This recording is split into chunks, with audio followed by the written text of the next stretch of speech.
Tanto que o primeiro decreto do governo revolucionário é o decreto sobre a terra. A Lenin escreveu o decreto na madrugada, tem toda uma história disso daí.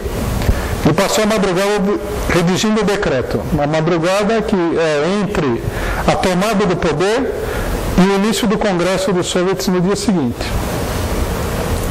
Aí alguém até fala, está na casa de um militante bolchevique, o cara falou assim, você vai ficar assim a noite toda acordado e tal. Falou, eu vou escrever o documento que vai garantir a vitória da Revolução. A hora que ele sai de casa com o documento na mão, que é um documento curto, mas ele pensou cada parágrafo e tal. É um documento onde ele chama os camponeses a ocuparem toda a terra imediatamente. A hora que ele sai de casa, a pessoa que está hospedando ele, pergunta no negócio da noite, falou, está aqui o documento, a vitória da Revolução está garantida, esse aqui é o documento. E de fato, a hora que ele lê o decreto no Soviet, o campesinato, 90% da população, está de maneira inquebrantável lá da Revolução Russa. Então, na China, naturalmente, que a Revolução também só poderia ser como a Revolução Chinesa, uma revolução camponesa. Nós dizemos que a Revolução Russa foi proletária e a Revolução Chinesa foi proletária porque a liderança do movimento coube a minoria operária. Não porque tenha sido a classe operária dos dois países que tenha feito a Revolução sozinha. Nem que a classe operária tenha sido a massa mais importante da Revolução. Isso aí seria um erro gigantesco. Na falta de uma caracterização de classe mais precisa, vários teóricos inventaram a Revolução Camponesa. A Revolução Camponesa foi dirigida pelo Partido Comunista Chinês. Partido que é, logicamente, um partido operário, que tinha surgido nas cidades, que tinha uma série de ligações na cidade, etc. e tal. Nós vamos ver também que o mesmo fenômeno, muito parecido, acontece em Cuba, na Revolução Cubana. Quer dizer, os militantes, a estrutura do partido, a ideologia, as suas origens, as suas bases fundamentais, eram operárias, não eram camponesas. Também na China, a classe operária, através de um partido operário, que era o Partido Comunista Chinês, dirigia o campesinato.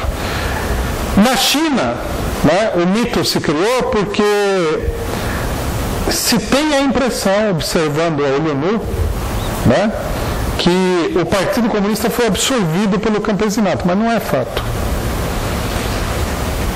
O Partido Comunista se transformou na liderança do campesinato.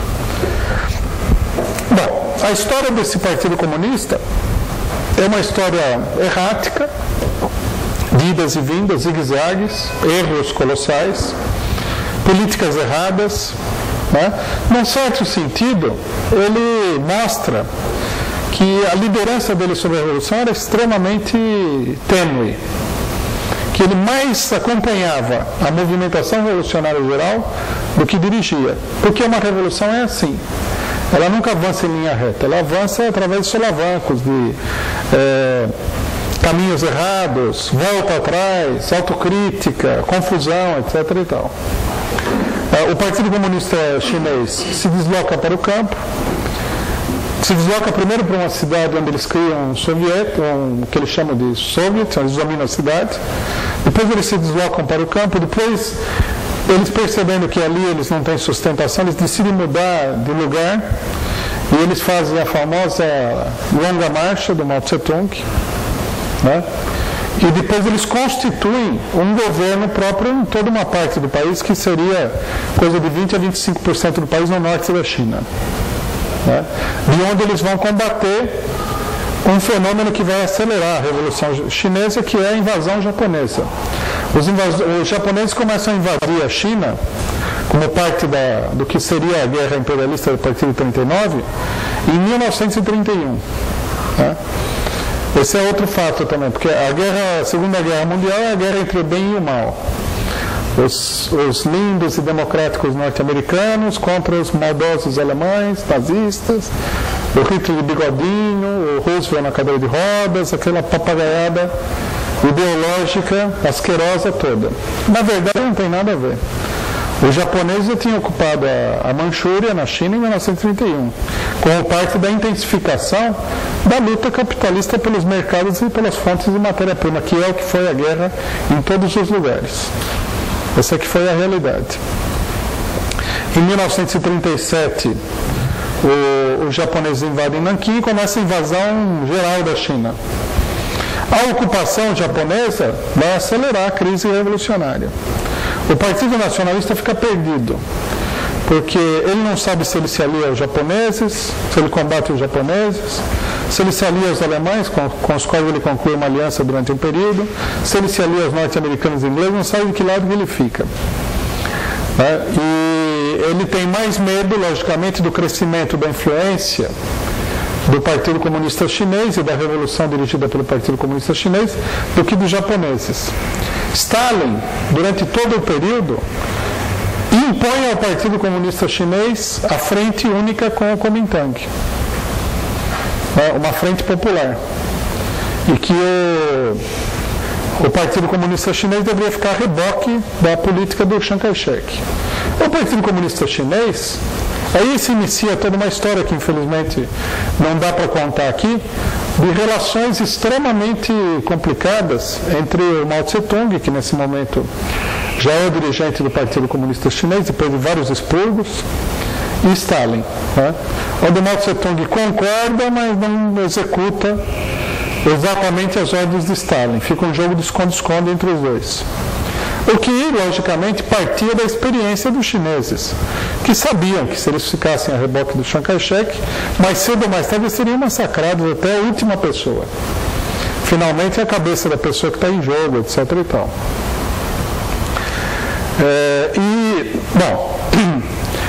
Na etapa final, a derrota dos japoneses cria uma situação de colapso do Estado burguês dentro da China. Porque os japoneses eram, digamos assim, embora a China estivesse dividida, os japoneses, logicamente, eram o principal aspecto do Estado chinês.